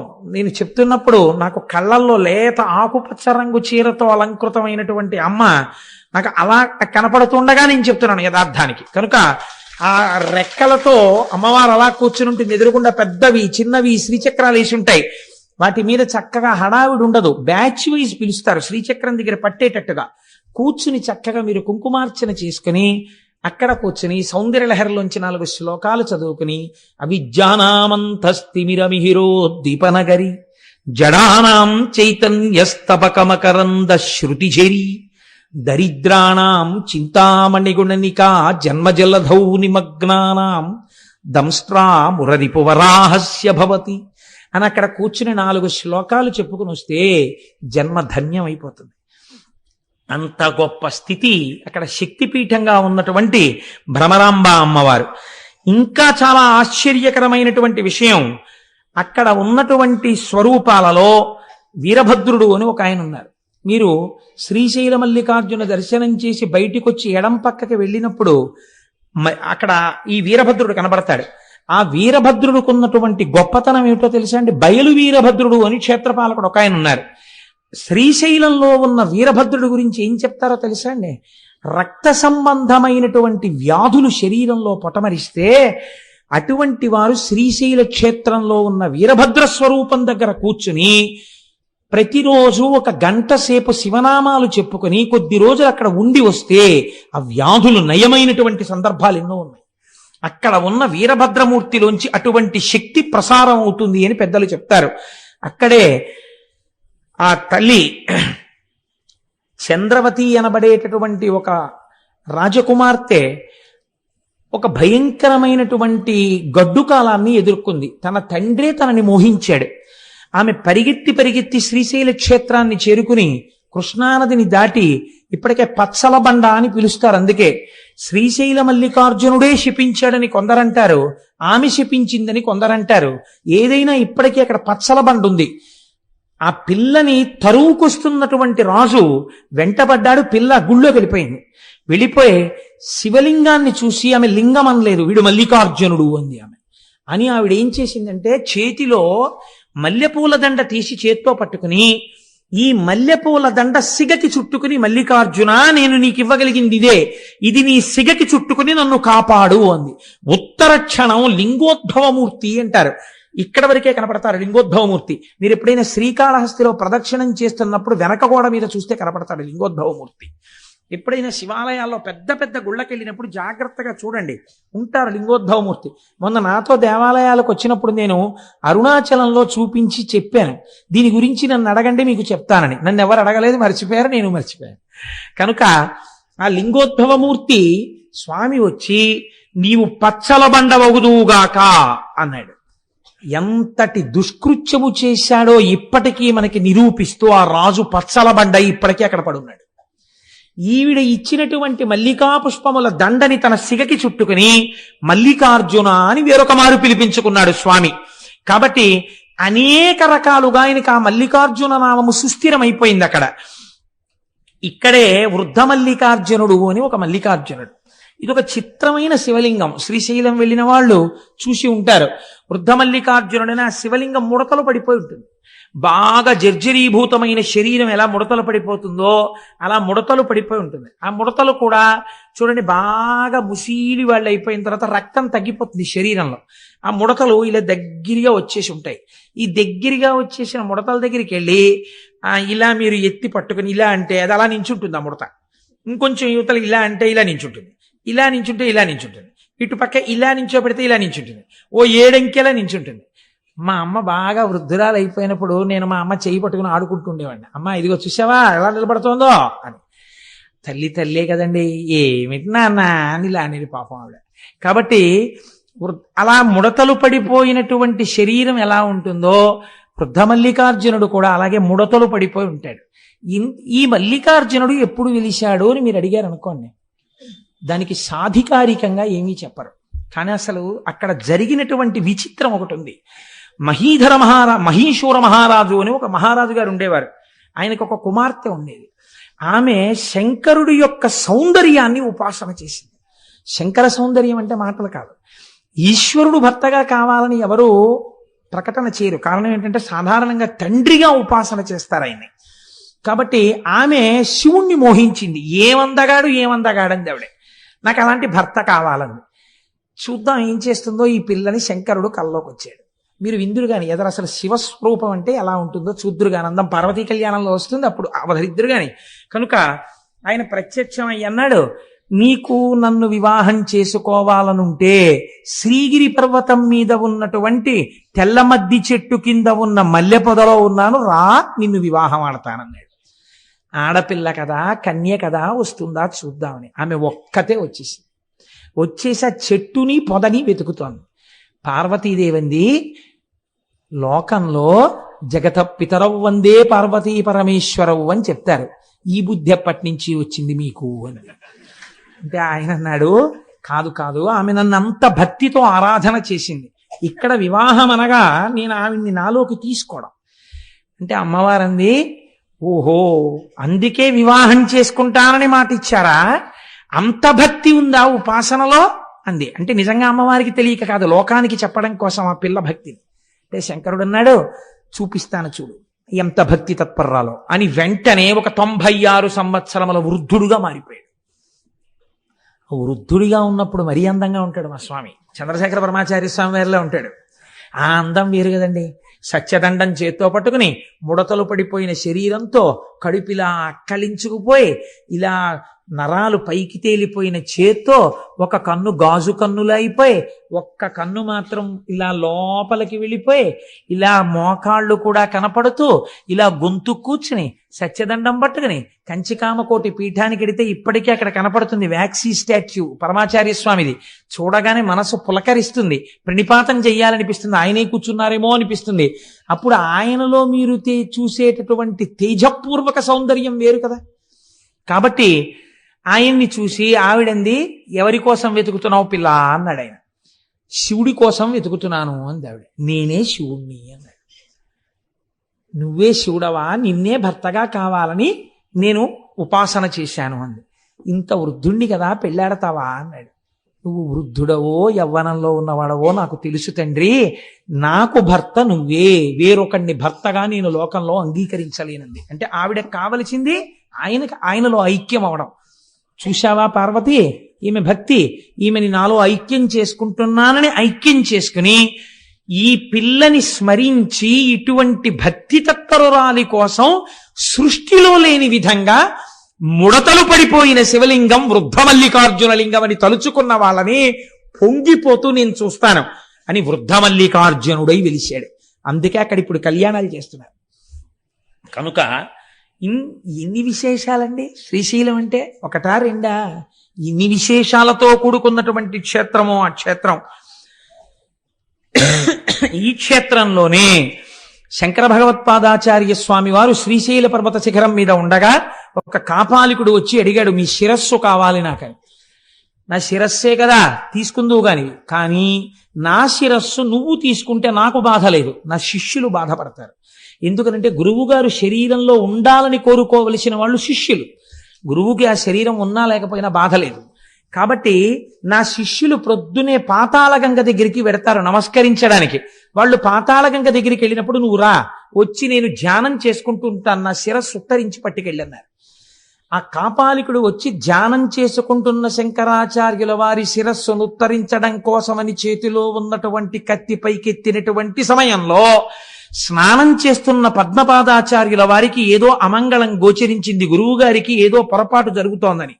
వెంటనే ఇక్కడి నుంచి పరిగెత్తి వెళ్ళడం కుదరదని ఆయన నరసింహ మంత్రోపాసన చేశారు.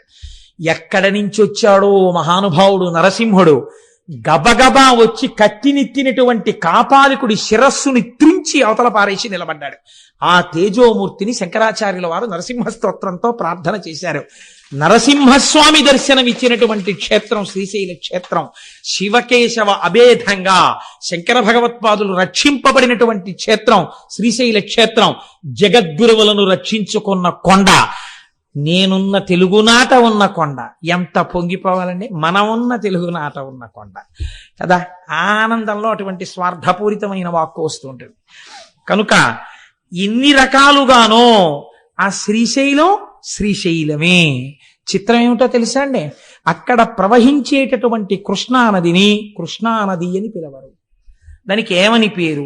ఎక్కడ వితుక్కునొచ్చిందో, ఎక్కడ విజయవాడ, ఎక్కడ శ్రీశైలం, ఎక్కడ శ్రీగిరి, ఆ పర్వతాలలో ఎక్కడో ఆ మధ్యలో ఉన్నటువంటి ఆ పర్వత శిఖరాన్ని పాము ఎలా చుట్టుకుంటుందో అలా చుట్టుకుంటుంది కృష్ణానది.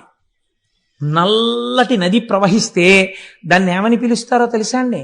శివుణ్ణి విడిచిపెట్టి ఉండలేక ఇంత పరమపావనమైనటువంటి స్థానము కనుక ఇక్కడ కూడా భక్తుల పాపములను తొలగతొయ్యడం కోసమని ఉత్తరమున ఉన్నటువంటి గంగ దక్షిణమునకే వచ్చి కృష్ణ పేరుతో అక్కడ ప్రవహించింది కాబట్టి దాన్ని పాతాళ గంగా అని పిలుస్తారు. కృష్ణా ప్రవాహము అని పిలవరు అక్కడ. అందుకే స్నానం చేసినప్పుడు కూడా పాతాళ గంగా జలమజ్జన నిర్మలాంగా భస్మ త్రిపుండ్ర సమలంకృత ఫలభాగా గాయంతి దేవము నిభక్త జనాభవంతం శ్రీమల్లికార్జున విభో తవ సుప్రభాతం. తెల్లవారుజామున చూడాలండి అందం. నిజంగా శ్రీశైల క్షేత్రంలో ఎటువంటి వాళ్ళు కూడా సుప్రభాతం విందామని 3 అయ్యేటప్పటికి లేచిపోయి కార్లు జీపులు పెట్టుకుని ఆ పాతాళగంగ దగ్గరికి వెళ్ళి ఆ మెట్లన్నీ దిగిపోయి ఆ పాతాళగంగలో చక్క ఇలా తేలిపోతూ స్నానాలు చేసేసి మళ్ళీ సుప్రభాతం పాడేస్తారని ఇలా నుదుట విభూతి రేఖలు పెట్టేసుకుని ఇంతంత బొట్లు పెట్టేసుకుని హరహర మహాదేవ శంభో శంకర సాంబ సదాశివ అంటూ గబగబా వెళ్ళిపోయి ఆ పెద్ద గేట్లు లోపలికి ఎడుతున్నప్పుడు 2 పక్కల ఇలా క్యూలు నడవడం కోసమని ఏర్పాటు చేసినటువంటి ప్రాకారాలు లాంటివి ఉంటాయి. అందులో అక్కర్లేకుండా మీరు హాయిగా రాజద్వారం దగ్గరికి వెళ్ళిపోతే ఓ నల్లటి ఆవు, ఎద్దు, దూడ తీసుకొస్తారు. ఎంతమంది జనం ఉండనివ్వండి. చిత్రం ఏమిటో తెలుసా అండి, నాతో వచ్చిన వాళ్ళు చూశారు. అప్పుడు ఆ ఆవు, దూడ, ఎద్దు మేము స్వామివారి సొత్తు, మమ్మల్ని అడ్డగించడం ఏమిటి అన్నట్టు ఎవ్వరూ ఉండరు. కట్టిప్పి వెళ్ళిపోతారు. అవి ఎక్కడి నుంచి వస్తాయో తెలియదు. చక్కగా ఇలా తల్లాడించుకుంటూ ఠాంగ్ ఠాంగ్ గంటలు మోగించుకుంటూ తిన్నగా వెళ్ళిపోయి మల్లికార్జున స్వామి వారి రాజద్వారం దగ్గరికి వెళ్ళి నిలబడితే ఇలా తలుపులు తీయగానే చక్కగా లోపలికి వెళ్ళి మీరు ఇలా లోపలికి వెళ్ళగానే ఆలయంలో కుడి చేతి పక్కన పెద్ద స్వరూపంతో శనగల బసవన్న ఉంటారు. ఆయనే కలియుగాంతమునందు లేచి రంకె వేస్తాడు. రంకె వేయగానే కృష్ణానది పైకి లేచి విజయవాడలో కనకదుర్గమ్మ యొక్క ముక్కు నత్తుని తాకుతుంది అని ప్రమాణం. ఆ శనగల బసవన్న ఉంటారు, పెద్ద బసవయ్య. ఆ బసవయ్యకి నమస్కారం చేస్తే ఎడం పక్కన కృష్ణానదీ పరివాహం ఎలా వస్తుందో తెలియదు. అక్కడ మెట్లు దిగుతారు అర్చకులు, మీరు తెల్లవారగట్ట చూడొచ్చు. కృష్ణానదీ జలాలు వచ్చి చేరుతాయి, అందులోకి బిందెలు పట్టుకెళ్లి కాళ్ళకి తగలకుండా నీళ్లు ముంచి అభిషేకానికి పట్టుకొస్తారు లోపలికి. మొట్టమొదట గోపూజ చేస్తారు, ఆ నల్లటి ఆవుకి చక్క పసుపు రాసి. మీరు ఆ పక్కన ఆ కుడి పక్కకి తిరిగి ఇలా లోపలికి వెడితే ఇంకొక నంది ఉంటాడు, ఆ నందికి నమస్కారం చేసి నిలబడితే చక్కగా సుప్రభాతం చదువుతారు. సుప్రభాతం చదివి ఇలా తెర తీసి మీ అందరూ దగ్గరికి వెళ్లి నమస్కారం చేసుకోండి, నక్షత్రహారతులు ఎత్తుతారు. ఆ నక్షత్రహారతిలో ప్రకాశించిపోతున్న శివలింగాన్ని చూస్తూ జయ జయ జయ జయ శంభో జంభవిత్ పూర్వదేవ ప్రణత పద సరోజద్వంద్వ నిర్ద్వంద్వ బంధో జయ జయ జయ జన్మస్థేమ సంహారకార ప్రణయ సగుణ మూర్తే పాలయాత్మాం ప్రసన్నాం వధూ ముఖం వల్గ దపాంగ రేఖం అఖండితానందకర ప్రసాదం విలోకయన్ విస్ఫురదాత్మభావ సమే గతి శ్రీగిరి సార్వభౌమ కురంగపాణి కరుణావలోక సురోత్తమశ్చంద్రకళావతంస వధూ సహాయ సకలేష్టదాత భవిత్యసౌ శ్రీగిరి భాగ్యరాశి అని స్తోత్రం చేసుకుంటూ మీరు ఆయన్ని నమస్కారం చేసి ఇలా కుడి పక్కకి వెళ్లి ఎడం పక్కకి తిరిగితే వీరభద్రుడు కనబడతాడు. ఆ వీరభద్రుడికి నమస్కారం చేసి ఆ ఇనప కచ్చడంలోంచి బయటికెడితే ధర్మరాజు, భీముడు, అర్జునుడు, నకులుడు, సహదేవుడు వాళ్ళందరూ అరణ్యవాసం చేసేటప్పుడు శ్రీశైలంలో ప్రతిష్ఠ చేసిన లింగాలు సజ్జోజాత, అఘోర, తత్పురుష, వామదేవ, ఈశానములన్న పేరుతో 5 శివలింగాలు ఉంటాయి. అది దాటి మీరు ఇలా కుడి పక్కకి వెడితే తూర్పున మీరు ప్రవేశించినది కృష్ణదేవరాయల వారు నిర్మించినటువంటి గోపురం, దక్షిణానికి తిరగగానే హరిహరరాయలు నిర్మించినటువంటి గోపురం కనబడుతుంది. దీపాలు పెట్టే వాళ్ళందరినీ అక్కడే దీపాలు పెట్టమంటారు.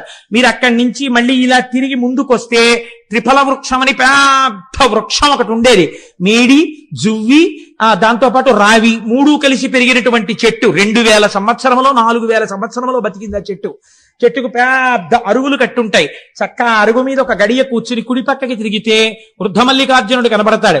ఇలా వెనక్కి తిరిగితే రాజరాజేశ్వర దేవాలయం, పక్కనే అమ్మవారి దేవాలయం ఉంటాయి. ఇవి చూసి మీరు మళ్ళీ ఇటు వచ్చి ఇలా ముందుకెడితే ఆ మెట్లెక్కి పైకెక్కితే అమ్మవారి దేవాలయం కనబడుతుంది.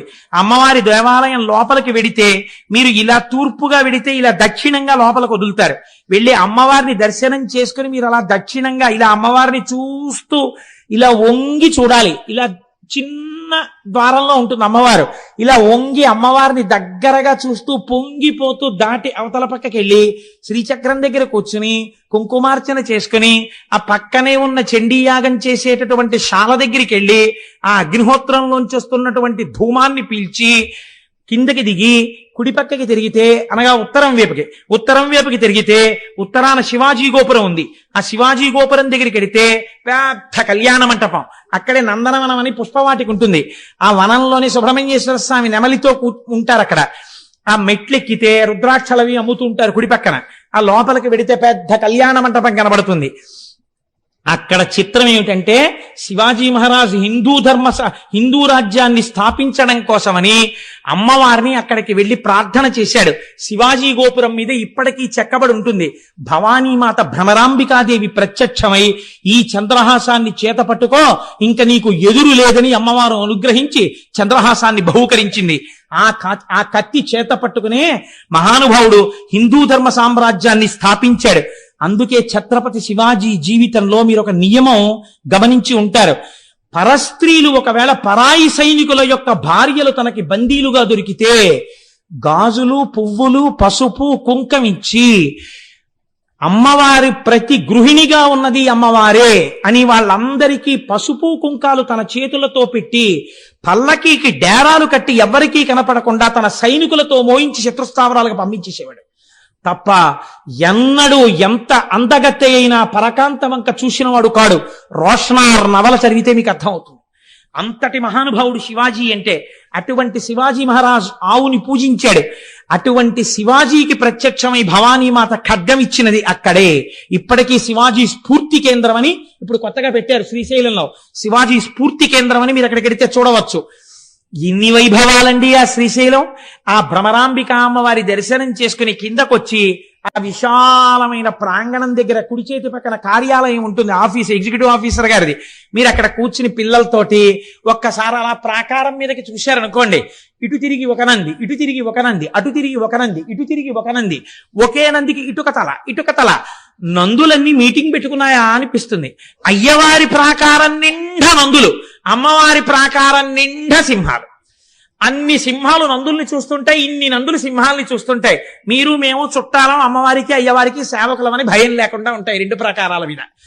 అంత పరమ పవిత్రమైన ప్రదేశంలో కూర్చుని 4 పులిహార ప్యాకెట్లు కొనుక్కుని మీ అబ్బాయి మీ అమ్మాయి భార్య పంచుకుని చక్కగా నోట్లో వేసుకుని కాసేపు అక్కడ కూర్చుని నాన్న మనందరం కలిసి భ్రమరాంబికాష్టకం చదువుకుందాం, చదవండని రవి సుధాకర వన్నిలోచన రత్నకుండల భూషిణి అని భ్రమరాంబికాష్టకం చేసుకుని అక్కడ ఉన్నటువంటి మల్లికార్జునుడి మీద ప్రపత్తి చేసి శరణం తరుణేందు శేఖర శరణం మే గిరిరాజ కన్యక శరణం పునరేవతావుభౌ శరణం నాణ్యదుపైమి దైవతం అని మీరు ఇలా విభూతి రేఖలు పెట్టుకుని బొట్టు పెట్టుకుని చక్కగా బయటికి వచ్చారనుకోండి, అభిషేకం చేసుకుని ఆ మల్లన్నని గట్టిగా పట్టుకుని ఆయన మీద నీళ్లు పోసి విభూతి జలాలు పోసి తేనె పోసి మారేడు దళాలేసి ఆ శివలింగాన్ని ఇలా ఇలా ఇలా ఇలా ముట్టేసుకుని ఇలా ఇలా అంటుంటే చల్లగా ఆయన చేతులకు తగులుతుంటే మీ దగ్గర కొంచెం గంధం తెచ్చుకున్నానండి రాస్తానంటే రాసేయండి అంటారు వాళ్ళు.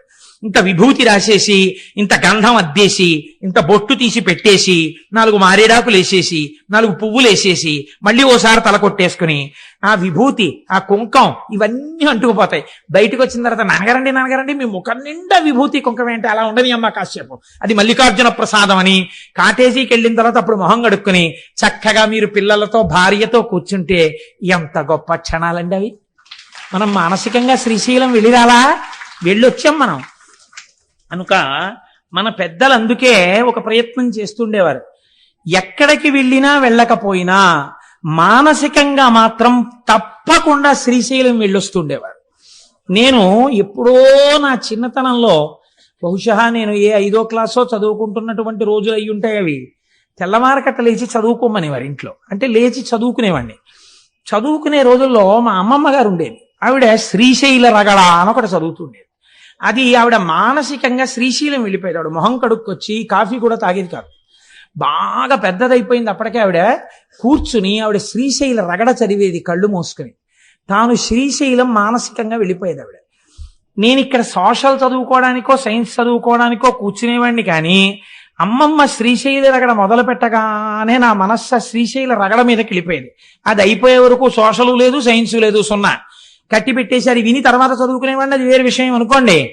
ఆ శ్రీశైల రగడ అప్పుడు ఎప్పుడో నేను విన్నది, దాని కర్త ఎవరో కూడా నాకు తెలియదు, కానీ నాకు జ్ఞాపకం ఉన్నంతలో ఆ రోజుల్లో మానసికంగా వెళ్ళి శ్రీశైలాన్ని ఎలా దర్శనం చేసేవారో, ఎలా కూర్చునేవారో, ఎలా యోగనిష్టలో ప్రవేశించేవారో, ఎలా లోపలే నాదాన్ని వినేవారో అన్నిటినీ మానసికంగా వర్ణన చేశారు. చిత్రం ఏమిటో తెలుసా అండి, ఆ శ్రీశైల మానసిక దర్శనానికి వెళ్ళేటప్పుడు ఒక్కడూ వెళ్ళడం కాదు, తనతో పాటుగా తన భార్యని కూడా తీసుకుని వెళ్ళేవారు. ఎలా? టికెట్ పెట్టి కాదు, మానసికంగా వెళ్ళిపోయేవారు. ఎంత చిత్రంగా ఉంటుందో మీరు ఒక్కసారి అవధరించండి.